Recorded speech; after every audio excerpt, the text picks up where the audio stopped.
Melaka lagi.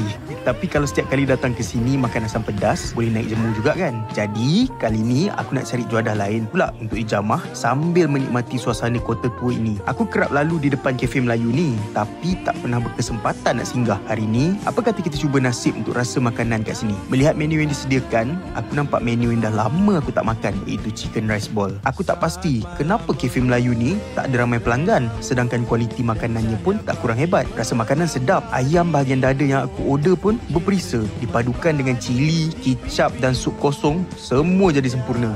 Lokasinya pun easy access sebab betul-betul di depan jalan. Mula-mula bila dihidangkan dengan 4 biji bobolan nasi, aku tanya diri sendiri, cukup ke? Memang kenyang gila dan dapat rasa nikmat makanan tu. Harga makanan pun boleh dikatakan berpatutan. RM19 untuk set nasi ayam itu dan juga teh ais. Okey lah kan?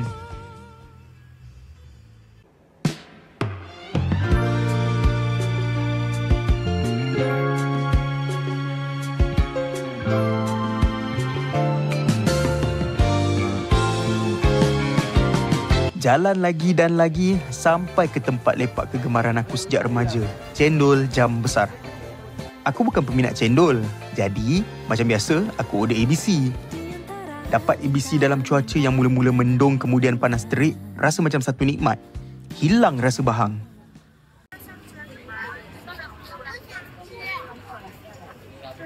Selesai makan tengah hari dan dapat pemanis mulut, kebetulan dah masuk jam 1:30 tengah hari.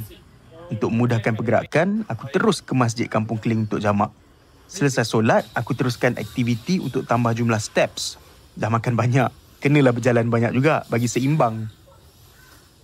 Jadi, sekarang kita cari kafe yang kita boleh lepak untuk edit video sekejap. aku terus menuju ke kafe yang kerap aku lepak setiap kali ke sini, French Brown. Tapi, nampaknya diorang dah rebranding dan tukar nama kepada Fifth Tone. Fifth ke Five? Fifth kot. Cuma ada beberapa stiker French Brown yang masih lagi dilekatkan di beberapa bahagian. Hirup ais americano, suntik bau kopi dalam rongga hidung sampai otak aku rasa macam bergegar. Kemudian, sambil-sambil tu, aku edit vlog yang dah terkandas berminggu-minggu dan juga video yang korang tengah tengok ni. Nak teroka dan cari tenang tak perlu jauh pun.